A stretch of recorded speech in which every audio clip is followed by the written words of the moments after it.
Assalamualaikum viewers, this is your host and your host Aisha Ahmed and welcome back to another episode of Beyond Textbook. So today the guest we have with us is an ACCA qualified accountant and is currently working in PwC Ferguson. Apart from that, he has been a position holder in the paper of F9 and has been a consistent position holder in Tabani School of Accountancy and has also been great in extracurricular activities as he has been a director in Grand Eve 6.0. So let's give a warm welcome to our guest for today, Muhammad Ali.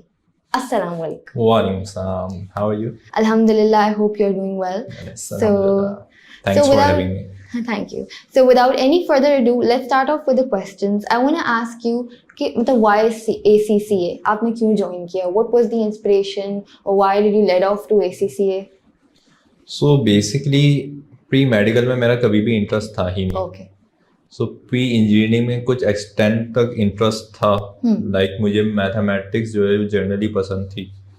So initially मैंने decide किया यार pre-engineering की तरफ जा सकते हैं. But later on I found out that कि pre-engineering का स्कोप अब लिमिटेड हो रहा है और डिक्रीज हो रहा है. So मुझे कहीं से CA या ACCA के बारे में पता चला. देन मैंने गूगल पे स्टार्ट की रिसर्च वगैरह करना की ACCA का क्या सीन है, CA का क्या सीन है, कितने पेपर्स होते हैं और ऑल दैट, कितना टाइम ड्यूरेशन लगता है, क्या जॉब प्रोस्पेक्ट्स हैं एंड ऑल दैट. सो मुझे ACCA में एक इंटरेस्टिंग भी लगा और एक वो डेवलप हो गई चीज़ कि यार एक अच्छी क्वालिफिकेशन है, प्रेस्टिजियस क्वालिफिकेशन है जो कि आपको एक ग्लोबल पासपोर्ट भी देती है और आपके लिए अपॉर्चुनिटीज़ भी बहुत ज़्यादा जो है आपके लिए ओपन हो जाती है. So that's the reason I choose ACCA. अच्छा, so we just heard कि आपका एक पोजीशन भी आया था nationwide in F9. So what challenges did you face in preparing for the paper? So basically F9 ऐसा सब्जेक्ट था कि जिसपे पर्सनली मुझे बहुत ज़्यादा इंटरेस्ट था. कुछ सब्जेक्ट्स ऐसे होते हैं ACCA में, आपको पता है आपको टैक्स भी पढ़ाया जाता है, आपको फाइनेंशियल अकाउंटिंग भी, आपको मैनेजमेंट अकाउंटिंग भी, ऑडिट भी एंड ऑल दैट. कुछ ऐसे सब्जेक्ट्स होते हैं जिसपे आप पर्सनली बोलते हो यार ये पढ़ने में मुझे मज़ा आ रहा है. सो F9 was one of them. So F9 मैंने पढ़ते हुए भी बहुत इंजॉय किया. सर एजाज भी इस चीज़ को विटनेस करेंगे कि मैं उनसे बहुत डीप डाउन क्वेश्चंस भी करता था कि बहुत वो एक डिफरेंट वर्ल्ड है. F9 पूरी एक वर्ल्ड है, बहुत वो अगर आप उसको देखो तो बहुत कुछ है F9 में. सो मुझे बहुत ज़्यादा वो इंटरेस्टिंग भी लगा. देन उसमें मैंने मेहनत भी करी, हार्ड वर्क भी बिल्कुल ऑब्वियसली लगता है, डेडिकेशन भी होती है. बट ये है कि इन दी एंड अल्लाह ने मुझे ब्लेस किया पोजीशन से. सो That's great. अच्छा, I've heard कि आपने ग्रैंड ईव 6.0 और इसके अलावा तबानीज़ एकेडमी के अंदर भी आपने पॉडकास्ट को होस्ट किया है, which is great. क्योंकि whenever you're into something, आप सब्जेक्ट्स की जब स्टडी कर रहे होते हैं तो एक चीज़ आ जाती है कि आप एक्स्ट्रा करिकुलर पे इतना फोकस नहीं करते. तो how did that help you in achieving good status? So basically देखिए, पढ़ाई तो आपका एक एस्पेक्ट होता है. बिल्कुल. वो ऑब्वियसली आपका मेन फोकस होना ही चाहिए.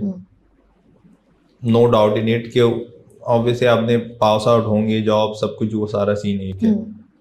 बट आई थिंक कि आपको एक मैनेज करना चाहिए टाइम और एक्स्ट्रा करिकुलर एक्टिविटीज़ के लिए भी टाइम निकालना चाहिए. और उससे आप डिफरेंट चीज़ें सीखते हो जो ऑब्वियसली आप क्लासरूम में या लर्निंग करते हुए वो चीज़ें नहीं सीख सकते. जैसे लीडरशिप स्किल्स या मैनेज कैसे करना है, टाइम कैसे करना है, स्ट्रेस को कैसे डील करना है, लोगों को कैसे डील करना है. So that's the reason. और अल्हम्दुलिल्लाह मुझे अपॉर्चुनिटी भी मिली तबानी में कि मैं डायरेक्टर लेवल पे लीड करूं, पॉडकास्ट होस्ट करूं. सो अल्हम्दुलिल्लाह it was great. It was great. It's really great. अच्छा, अपार्ट फ्रॉम दैट F9 में तो आपका नेशन वाइड आया ही, लेकिन आपका कंसिस्टेंटली तबानीज़ के अंदर भी you were a position holder in a lot of subjects. So what was that motivation that kept you going और इतना consistent किस तरह से आपने अपने आप को रखा for all the papers? So basically एक चीज़ ये होती है कि जब आप एक पेपर में अच्छा स्कोर करते हो ना, एक आपको मोटिवेशन मिलती है, इंकरेजमेंट मिलती है कि आप फर्दर भी अच्छा परफॉर्म करो। बिल्कुल। सेकंड ये होता है कि लोगों की एक्सपेक्टेशन, टीचर्स की, आपके पेरेंट्स की, आपकी अपनी भी अपने आप से एक एक्सपेक्टेशन होती है कि यार नहीं यार मुझे इसे अच्छे स्कोर से इस पेपर को क्लियर करना है। सो वो जब एक्सपेक्टेशंस होती है, आप उसके लिए हार्ड वर्क करते हो, अल्लाह से दुआ करते हो, तो इंशाल्लाह अल्हम्दुलिल्लाह हो जाता है, अच्छे मार्क्स से हो जाती है क्लियर। बाकी ये कि हर पेपर का एक डिफरेंट स्टाइल होता है, डिफरेंट एक मेथडोलॉजी होती है। फॉर एग्जांपल FD है, फाउंडेशन जो होता है, फाउंडेशन डिप्लोमा, अगर किसी को उसमें स्कोर अच्छा करना है ना, उसके लिए डिफरेंट चीज़ है। किसी को उसको मैं बोलूँगा भाई आप BPP टैक्स जो है आप ज़्यादा रेट करो, आपको बेनिफिट होगा। किसी को स्किल्स में अच्छा स्कोर करना है, उसके लिए डिफरेंट स्ट्रेटजी है। स्किल्स में तो हर पेपर की एक डिफरेंट स्ट्रेटजी है। किसी पेपर में बुक पढ़ने की नीड है, किसी पेपर में जैसे टैक्स है बुक की कोई नीड नहीं है, आपने फिर प्रैक्टिस करनी है। सो हर पेपर का एक डिफरेंट एक एरिया होता है जिसपे आपको ज़्यादा फोकस करना होता है। सो आपको वो आइडेंटिफाई करना होता है कि यार इस पेपर में मुझे अच्छा स्कोर करना है तो मुझे ये चीज करनी पड़ेगी, या इस पेपर में ये चीज डिफिकल्ट है। तो जब आप उस चीज पे वर्क कर लेते हो ना तो आप अच्छा स्कोर कर लेते हो। बट एक चीज मैं रिकमेंड करूंगा कि थ्रू आउट द जर्नी जो है आपने अपनी जो स्ट्रेटेजी है ना वो चेंज करते रहेंगे। बहुत सारे ऐसे स्टूडेंट्स भी हैं जो स्किल्स में बहुत अच्छा स्कोर करते थे, लेकिन उन्होंने अपनी स्ट्रेटजी प्रोफेशनल में भी वही रखी तो वो अच्छा स्कोर नहीं कर पाए, क्योंकि जो स्किल्स मॉड्यूल है उसके लिए स्ट्रेटजी डिफरेंट है, प्रोफेशनल मॉड्यूल के लिए स्ट्रेटजी डिफरेंट है। तो आपको थ्रू आउट जो है ना स्ट्रेटजी डिफरेंट रखनी। टीचर से डिस्कस कर सकते हैं, मुझसे डिस्कस कर सकते हैं। सो आप जब इस चीज को फोकस करेंगे ना कि कौन से पेपर में मुझे किस तरह पढ़ना है, किस तरह फोकस करना है, सो आप अच्छा स्कोर कर लेते हैं। अच्छा, apart from that now carrying on to your work life, क्या आप you are currently working in PwC and I work somewhere earlier, तो आप बताना चाहेंगे what opportunities did you get over there, क्या एक्सपीरियंसेस, क्या challenges you faced? So basically एक आप जो एक स्टडी फेज में होते हो वो एक डिफरेंट लाइफ होती है। जब आप कॉर्पोरेट में एंटर होते हो वो एक डिफरेंट लाइफ है, बहुत ज़्यादा डिफरेंट लाइफ है। यहाँ पे आपके फ्रेंड्स होते हैं, टीचर्स होते हैं, लाइक कोई आपसे कोई टॉक्सिक नहीं होता, कोई टॉक्सिक पर्सन नहीं होता, कोई आपसे जेलसी नहीं कर रहा होता, कोई पॉलिटिक्स नहीं हो रही होती, कोई आपको जज नहीं कर रहा होता, तो ये सारा होता है। बट जब आप कॉर्पोरेट में एंटर होते हो ना, वहाँ आपको एक एक चीज़ पर जज किया जाता है, आपको छोटी छोटी चीज़ों पे भी जज किया जाता है कि ये किस तरह बिहेव कर रहा है, क्या कर रहा है।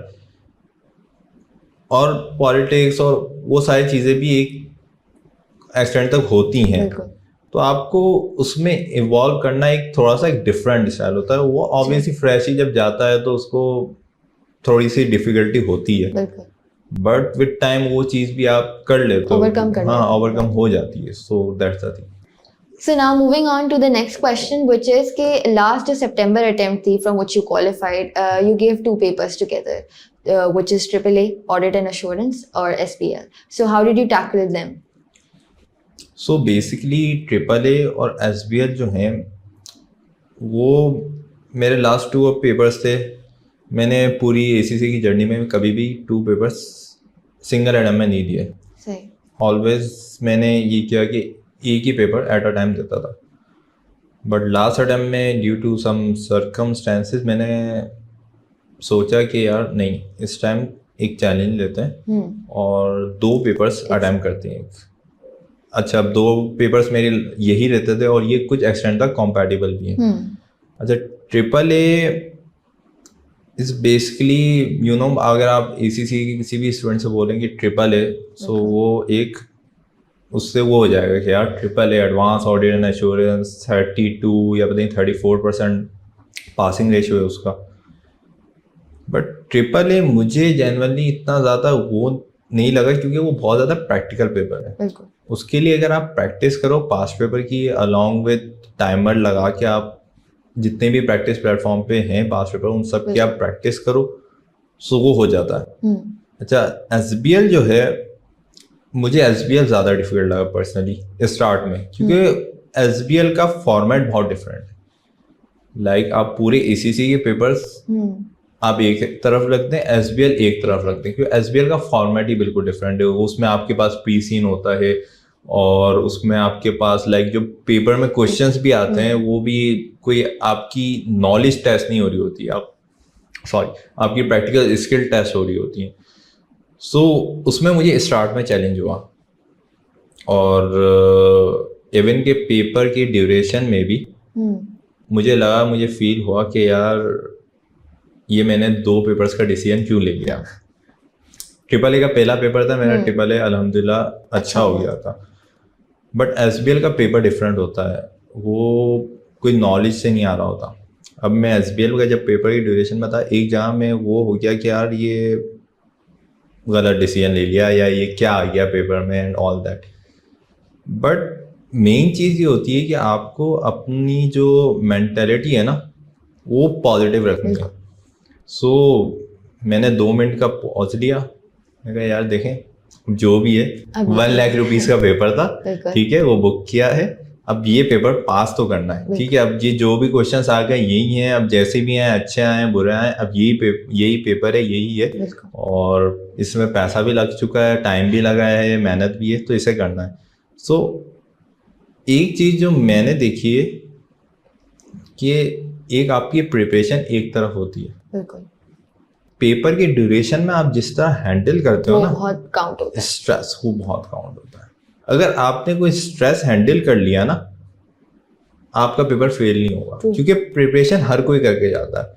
कोई भी ऐसा स्टूडेंट नहीं है, और एसीसी के पेपर आपको पता है बहुत एक्सपेंसिव है, तो किसी को भी अपने इतने वो नहीं होते कि यार ऐसे ही चले जाए, प्रिपरेशन करके जाते हैं।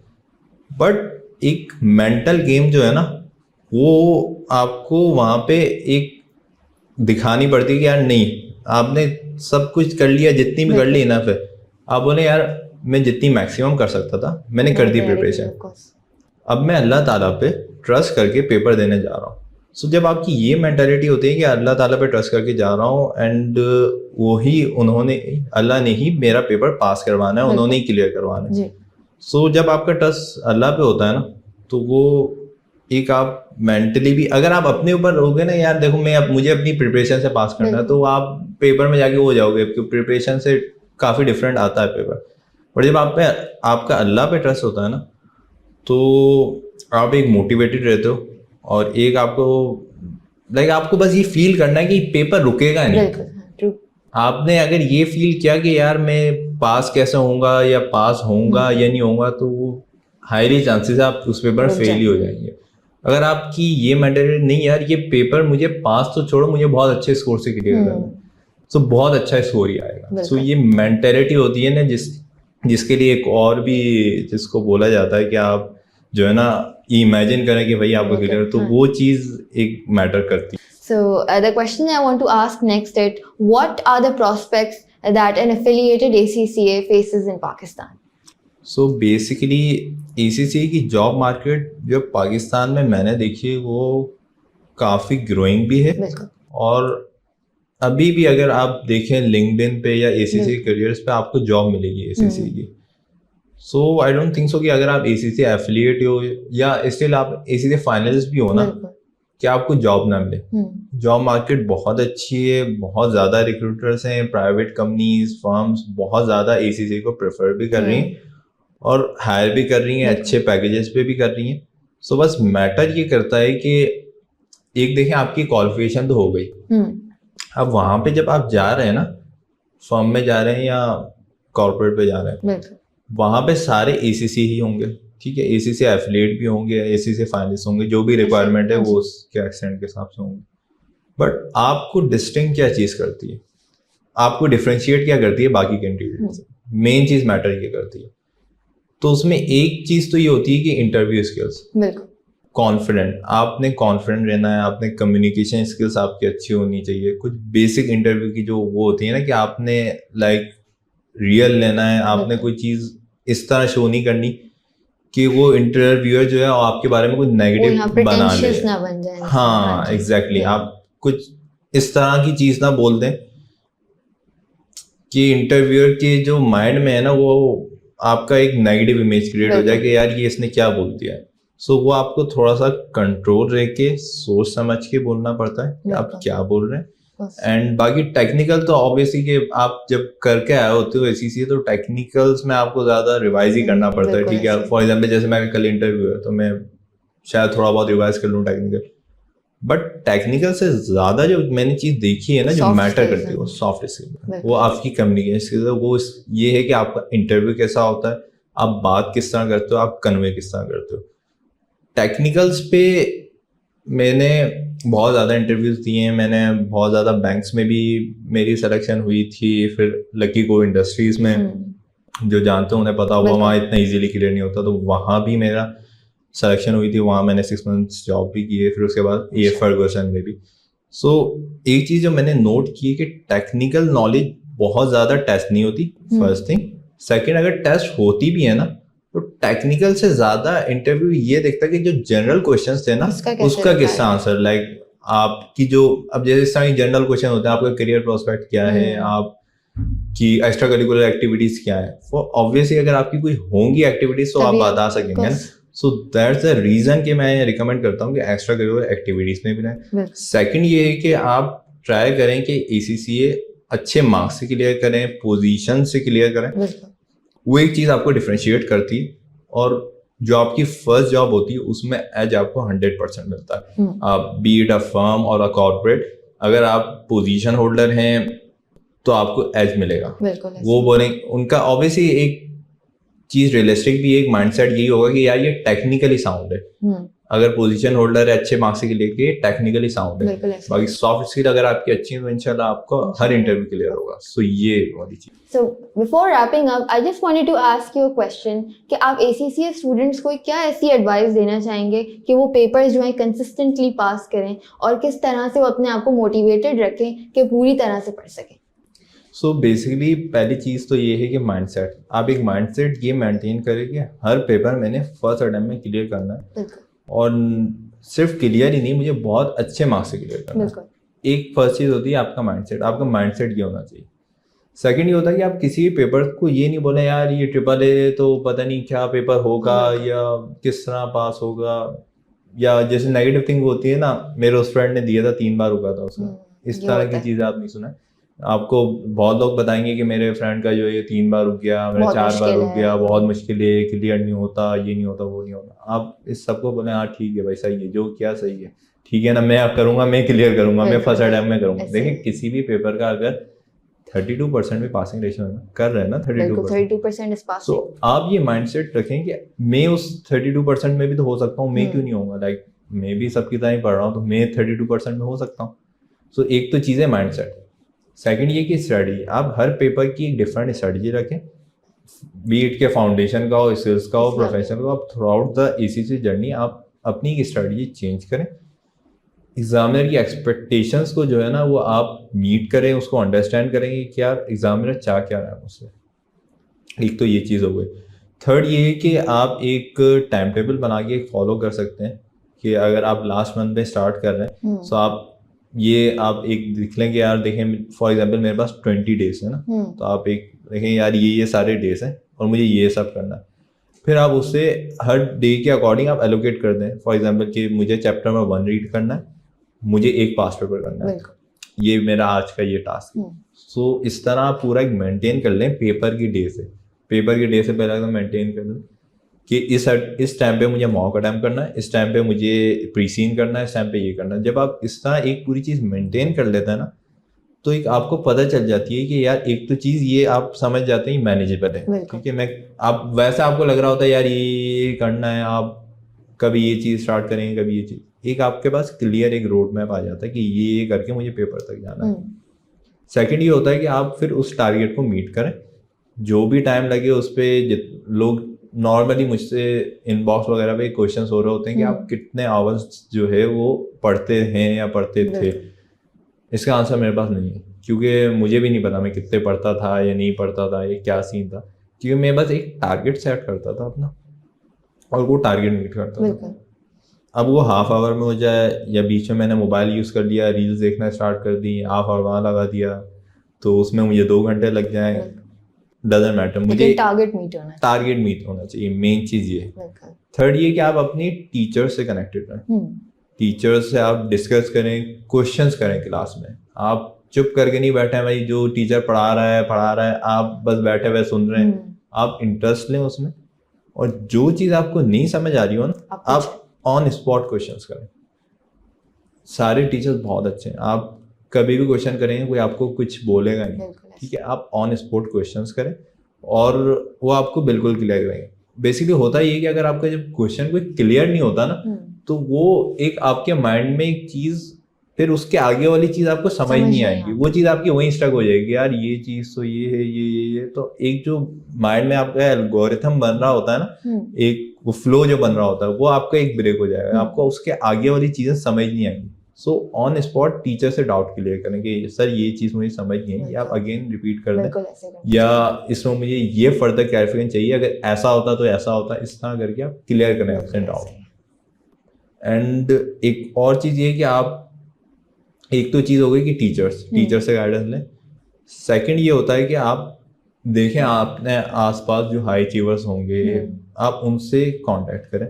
आप मुझसे भी कांटेक्ट कर सकते हैं थ्रू लिंक्डइन, सोशल मीडिया के किसी प्लेटफॉर्म से आप मुझसे कांटेक्ट कर सकते हैं कि यार इस पेपर की मुझे, और बहुत सारे करते भी हैं स्टूडेंट्स कि ये इस स्ट्रेटजी बता दें कि या आपने इतना अच्छा स्कोर किस तरह किया। सो आप स्टूडेंट से भी डिस्कस करें, जो लाइक, लेकिन पॉजिटिव बंदों से, नेगेटिव बंदों के बाद नहीं चले हैं, वो आपको बोलेंगे यार मेरा ये 3 बार रुका था और बहुत मुश्किल आता है। अब कुछ चीज़ें होती हैं रियलिस्टिक, मेरे से भी अगर कोई पूछता है ना यार ये पेपर बता दो, अगर मैं बोलूँगा उसका सेक्शन भी मुश्किल होता है तो मैं बोलूँगा ये मुश्किल है, ठीक है। तो वो आप एक पॉजिटिव बंदों से, एक उनसे जिन्होंने एक अच्छे मार्क्स से वो पेपर क्लियर किया, उनसे डिस्कस करें। सो वो आपको एक स्टडी बताएंगे स्टूडेंट के पॉइंट ऑफ व्यू से कि मैंने ये चीज़ इस तरह करी, टीचर अपने पॉइंट ऑफ व्यू से बताता है। तो जब ये तीनों चीज़ें ब्लेंड होती हैं ना, और जब आपका अल्लाह पे ट्रस्ट होता है, तो पेपर आपके क्लियर हो जाते हैं, फर्स्ट अटेम्प्ट में भी हो जाते हैं, कंसिस्टेंटली भी हो जाते हैं। सो ये चीज। Thank you so much for the great insights. Thank you so much viewers for joining us today. Don't forget to like, share and subscribe and wait for the next episode. Thank you.